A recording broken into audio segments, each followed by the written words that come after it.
Northbridge, Georgia. An April night. The fluorescent lights of the quick-stop gas station spilled over the faded silver Honda Civic, casting a pallid glow like the soul of a town lost in sleep. The dashboard clock blinked 11:37 p.m. Elena Walsh killed the engine, rolling her neck to ease the ache from a 12-hour ICU shift at County General Hospital. Her nurse's scrubs still carried the familiar sting of antiseptic. "Mom, I'm hungry," Lucas mumbled from the back seat, his sleepy voice tinged with exhaustion. The lanky 13-year-old, too tall for his frame, had eyes that always seemed older than his years. Elena offered a weary smile through the rearview mirror. "All right, grab something quick, okay? We've got to get home." A chilly night breeze slipped through her sleeves as she stepped out to pump gas. She watched Lucas shuffle toward the convenience store, his oversized sneakers dragging on the cracked concrete. She didn't notice the police cruiser until its headlights swept across her car, harsh and accusing. Two officers emerged from the patrol car. One, tall and broad-shouldered, his uniform straining at the seams, name tag, Simmons. The other shorter, with small, sharp eyes like a blade, Doyle. "Evening, ma'am," Simmons said, his voice honeyed but his eyes probing. "This your car?" "Yes, it's mine," Elena replied, keeping her tone steady. "Is there a problem?" Doyle ran his flashlight along the car, pausing at a small dent on the rear bumper. "Matches the description of a vehicle stolen tonight," he said, hand resting lightly on his holstered gun. Elena froze. "That's impossible. I've owned it for nearly 6 years. I have all the paperwork." "Need to see your license and registration." "Now," Simmons ordered, dropping the pretense of politeness. "My purse is in the car. Can I get it?" Simmons said nothing, just nodded slowly. As Elena leaned into the car, she saw Lucas returning from the store, clutching a bag of snacks and a soda can. "Mom." His voice spiked with fear. "It's okay, Lucas," Elena reassured, though her own breath quickened. "The officers are just checking my papers." "Stay put, kid," Doyle snapped, his gaze like a bullet. Elena handed over her documents, her hands trembling slightly. Simmons glanced at them before passing them to Doyle. "Could be fake," Simmons said, his voice hardening. "Step out of the car." "Mom." Lucas called, gripping his phone. "It's fine, baby." Elena's words were cut off as Doyle snatched the phone and stomped it. The screen shattered with a sickening crunch. "Obstructing an officer," he said coolly. A few bystanders began to notice. A middle-aged woman spoke up. "Officer, does it have to be like this? She's just getting gas." "Back off, ma'am," Doyle barked. "Anyone interfering gets arrested for disorderly conduct." Simmons grabbed Elena's arm, twisting it behind her back. Cold steel cuffs snapped around her wrists. "She's not resisting." Lucas shouted. "Lucas! Call Miss Margaret."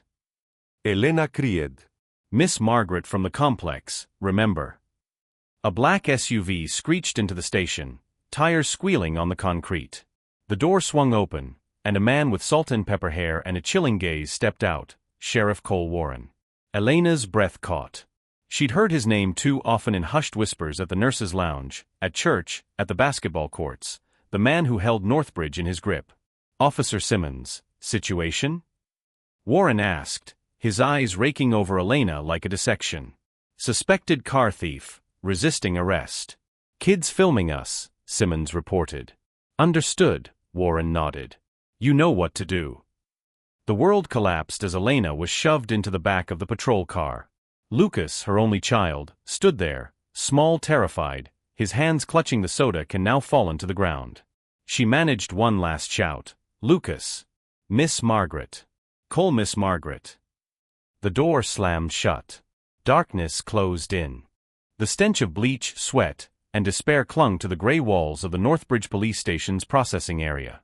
Elena Walsh stood trembling under the fluorescent lights, her wrists bound tightly behind her back. Officer Doyle shoved her toward the intake desk with a push that buckled her knees. "Name," the desk clerk demanded, not looking up from her computer screen.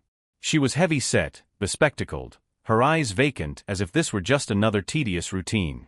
"Elena Walsh," Elena answered, struggling to keep her voice steady. "I'm a nurse at County General Hospital. There's been a mistake, I—" "Shut it," Doyle cut in, pressing hard on her shoulder. Stole a car at the quick stop. That's not true. Elena shot back. It's my car, I have the papers. And assaulted an officer, Simmons added, materializing behind her. It's all a setup. Empty your pockets, the clerk said flatly. Elena placed her wallet, hospital ID, and a lip balm on the desk. Doyle picked up the wallet, flipped it open, and suddenly held up a small baggie of white powder. Well, look at this, he sneered. Add possession of narcotics. No. Elena's jaw dropped. That's not mine. You planted it. Causing a scene, Doyle shook his head, feigning pity. No wonder she's acting erratic. I want to call a lawyer, Elena said, her voice shaking but resolute. I have rights. Rights. Simon Sloghead. You'll get your call when we say so. After being photographed and fingerprinted, Elena was led down a long corridor.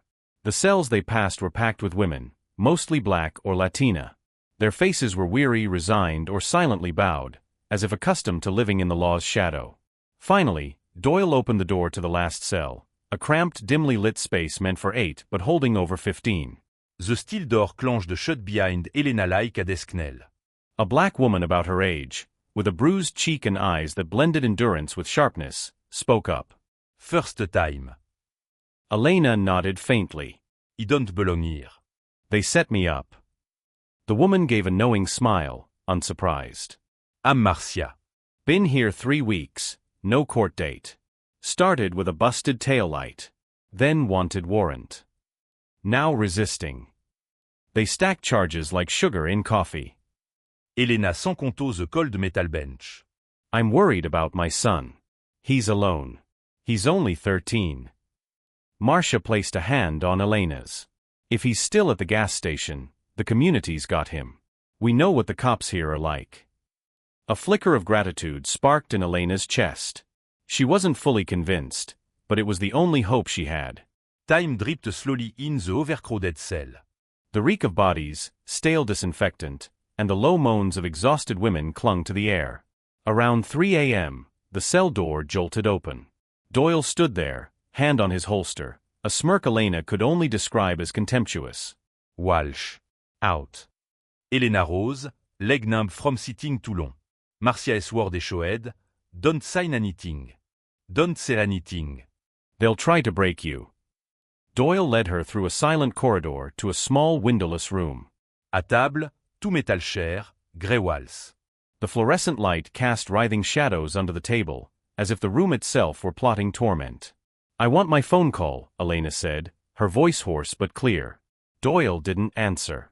He shut the door and, without warning, drove his elbow into her stomach. Elena doubled over, breath stolen, pain surging to nausea. You're not out there anymore, Doyle whispered. In here, you have no rights. No voice. Just us. Elena bit her lip until it bled, refusing to cry. You're not getting out, Doyle hissed in her ear before stepping out, making way for the next man. Sheriff Gerald Monroe, head of Northbridge PD, entered with a file in hand.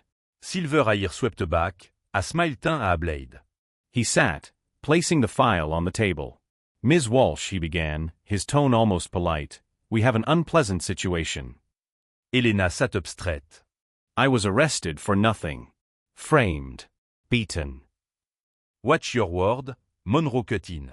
Resisting police is a serious crime. And what's beating an unarmed woman and threatening her son? Elena fired back, her eyes blazing. Monroe paused, his gaze sharpening like a dagger. We found white powder in your purse. Soon, we'll find a gun in your car. Elena went cold. She knew there was no gun in her car. But here, that didn't matter. They could make it true. Why? She whispered. Because of who I am? Because I'm black. Monroe didn't answer directly. He stood, tapping his fingers on the table. You get one call. Use it wisely. Outside the interrogation room, Elena was led to a wall-mounted phone. A guard stood 5 steps away, pretending not to listen but ears pricked like a wolf stalking prey. Elena took a deep breath. Her trembling hand lifted the receiver. She didn't call a lawyer. Not Denise. Not the hospital. She dialed a long number, one she'd sworn never to use unless her life was truly at stake. One ring. 2. 3. Walsh. A deep, steady, steel-hard voice answered. Elena closed her eyes, tears spilling down her cheeks like a weight lifted. Gabriel, she whispered. I need you. Silence. Then her brother's voice turned cold, focused, like a switch flipped to battle mode. Tell me everything. Fast. Elena racontait it all. The gas station. The cops. Her son. The cuffs. The beating. The lies. The setup. Sheriff Monroe. The false arrest. The threat to put Lucas, her son, into the welfare system. With every word, she heard Gabriel's breathing shift. Word by word, he became a gathering storm. Who? Gérald Monroe. Logan Doyle. Eric Simons. Elena choked up. Hold on for 24 hours, Gabriel said firmly. Sign nothing. Say nothing. Stay silent. I'm coming. Gabriel, they said they'll hurt Lucas if I don't comply. No one touch my nephew. I swear. The call ended. Elena clutched the receiver, pressing her forehead to the phone's glass, willing herself to believe. She didn't know where Gabriel was. Afghanistan? Syria? Germany? It didn't matter. He said he'd come. And she believed him. In that brief moment of quiet, Elena felt something stronger than fear for the first time. Hope. On the interstate, a black SUV sliced through the night like an arrow. Inside, Gabriel Walsh, former commander of a European Joint Special Forces unit, adjusted his comms earpiece, eyes scanning data flashing across the dashboard's integrated screen. Beside him was Nadia Lemaire, a French intelligence analyst and old comrade from Kosovo. In the back, Connor Reyes, a former signals jammer and urban mobility expert. They'd rescued hostages from separatists in Moldova and toppled a human trafficking lord in Libya. This time, their enemy was a small-town police department in the heart of America. Our foes don't wield AK-47s or car bombs, Nadia said, eyes glued to her tablet. But they run the system with lies, fear, and political clout. And they took my sister, Gabriel replied, voice icy. They'll pay. Connor smirked. Domestic stock, but high kill radius. You want to clean this hive quietly or let it blow like the 4th of July? Gabriel eased the accelerator. Both. At Northbridge, Sheriff Monroe's office was silent in the late night. Still in uniform, eyes bloodshot from sleeplessness, he signed a stack of files with steady hands. The desk phone rang. I'm listening. A raspy voice, no name given. The woman. Elena Walsh. Who'd she call? Monroe gripped the receiver. We don't know exactly. Internal phone, no recording, just a strange code. You know if we don't handle her fast, this spreads far, right? Monroe glanced at a misaligned file on his desk, labeled in red ink, Gabriel Walsh, confidential dossier. I know, he said hoarsely. I'm preparing. Not enough. The guy she called isn't a civilian. He led a unit on NATO's blacklist. If he's in this city, the game's over for us. Monroe hissed through his teeth. I'll handle it. At the detention center, Elena slumped against the cold wall, eyes wide in the dim cell. Marcia whispered. Who'd you call? My brother, Elena said softly. And now I wait. You think one guy can take on these cops? Elena turned to the woman with a bruise under her eye.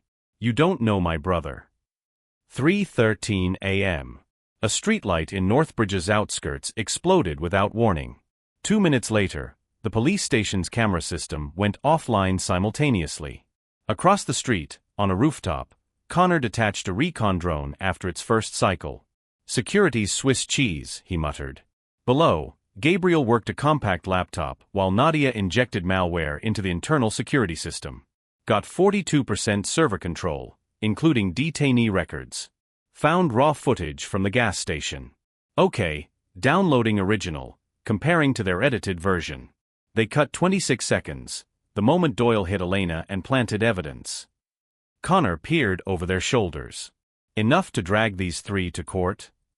Gabriel looked up, eyes like steel. I'm not taking them to court. Meanwhile, in the police break room, Doyle relaxed post-shift when his phone buzzed with an alert. The screen showed a cryptic code and a single line. "I know what you did on Elm Street. I have proof. I'm coming." He stared, hands trembling. Behind him, Monroe entered, sweat staining his back. "Get a car ready. Move Walsh before dawn. Stage an escape attempt if you have to. I don't care how. Just make her disappear." Doyle nodded, but a vague dread rose within him. Someone was strangling their world with invisible hands. They heard nothing, saw no one, but the entire station began to feel it. Gabriel had arrived. 4:22 a.m. In the thick fog cloaking Northbridge's eastern outskirts, an old delivery truck stopped behind an abandoned warehouse. The rear door opened, and 3 figures slipped out like feral cats. Gabriel Walsh pulled his cap low, his comms earpiece humming. "Connor, status?" North entrance, 2 guards, dozing with cold coffee.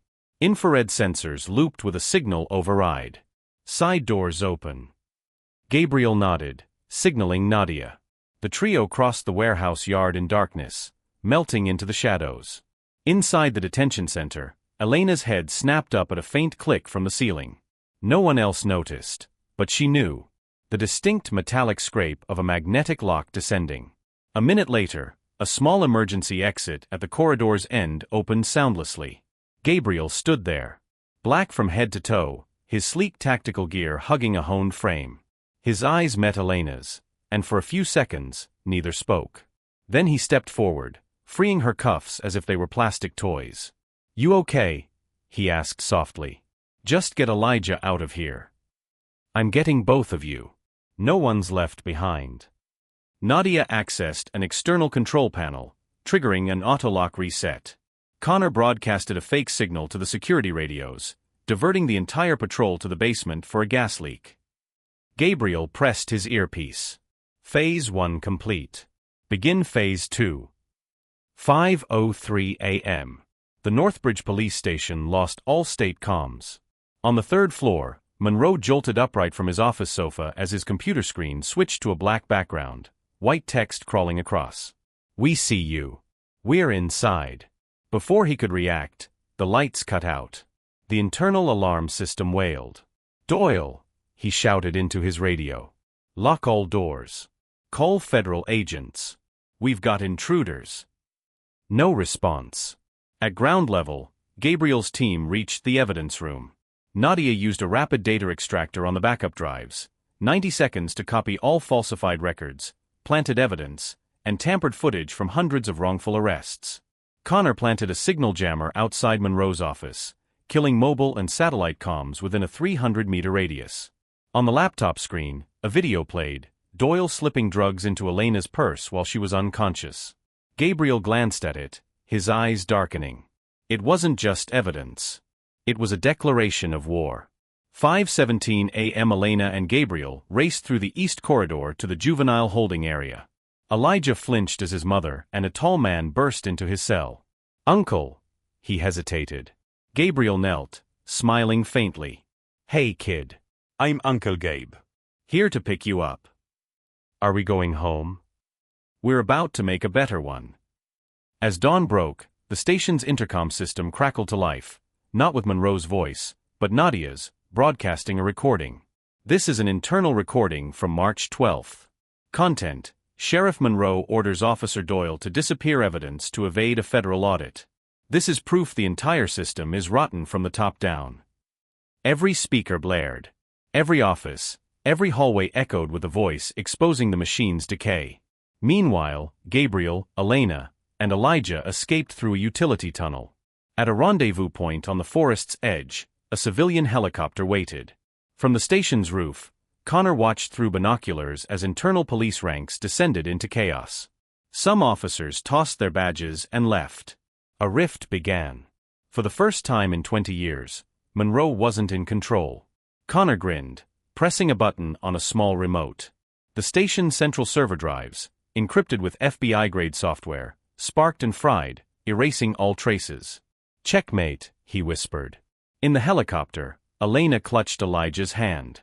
Gabriel sat beside them, staring at the shrinking town below. Thank you, Elena said, for coming back. Gabriel didn't turn. I never left. They just never called. Elijah leaned into his mother. What do we do next? Gabriel answered, a vow. We bring the whole truth to light. And this time, no one escapes. 7:40 a.m. As dawn's light crept through the grimy windows of Northbridge City Hall, Sheriff Monroe stormed into Mayor Valerie Kent's office without knocking. Seen the news? He growled, slamming a stack of papers on her desk. On top, a screenshot from a leaked camera, him and Doyle in a late-night talk, paired with a recording that aired citywide hours ago. Valerie Kent looked up. The young mayor, once Monroe's silent ally, now had eyes cold as ice. I've seen it. And I got a call from the DOJ. They're launching a full investigation into Northbridge. Monroe leaned on the desk.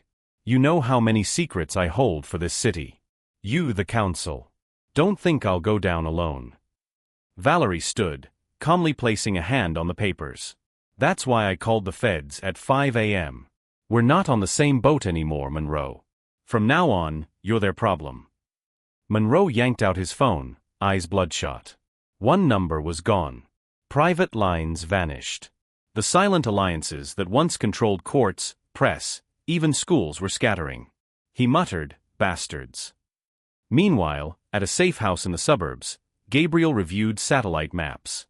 Elena stood behind him, holding a list of names, victims, witnesses, and those who'd stayed silent out of fear. Next step, she asked.